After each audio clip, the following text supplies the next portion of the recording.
ფინალის შემდეგ რა გააიაფა ნასერ ალ-ხელაიფმა? რა გააიაფა? ნასერ ალ-ხელაიფმა ფინალის შემდეგ. ბანცა არა.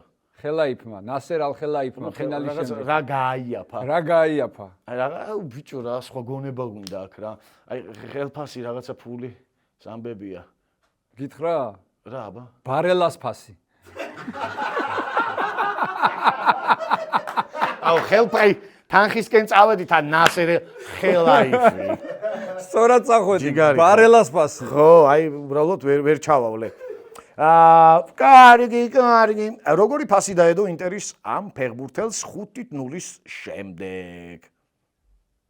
როგორი? ინტერის ფეხბურთელს? სი.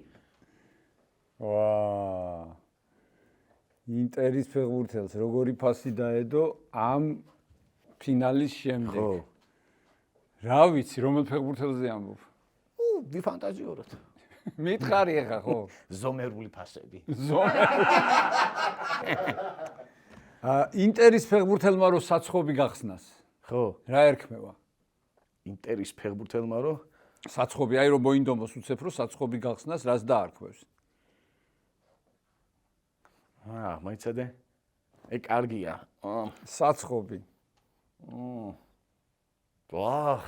ბიჭო. ვინ რომელია ხა საცხობი გახსნას? რა რომელი? ანტრე ბასტონი. აუჩი. აი აქ არის ყველა პასუხი, აი აქ ტრიალი. და შენ ვიდიხარ აი კაცი რომ დაფიქრე ფილოსოფოსი.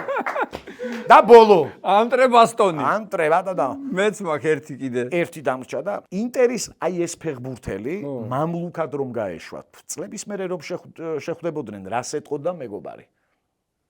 ინტერის ფეხბურთელი რომ სი, ინტერის ფეხბურთელი მამლუქად. ისე გაგიდათ და თვალები მეგორი სწორად მიდიხარ. არ ვიცი. მითხარი არ შემიძლია ფიქრის თავი. მატეო, დარმიანო.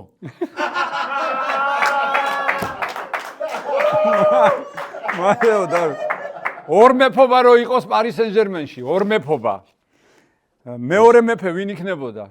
ორ მეფობა რო იყოს პარი სენ-ჟერმენში, მეორე ვინ იქნებოდა? ორ მეფობა, აი მანდარი რა სიტყვაში რა დაჭერი ხა, ორ მეფობა. ორ მეფობა რო იყოს, მეორე მეფე ვინ იქნებოდა? მეფობა ორ. მიდია მა. მაიულუ.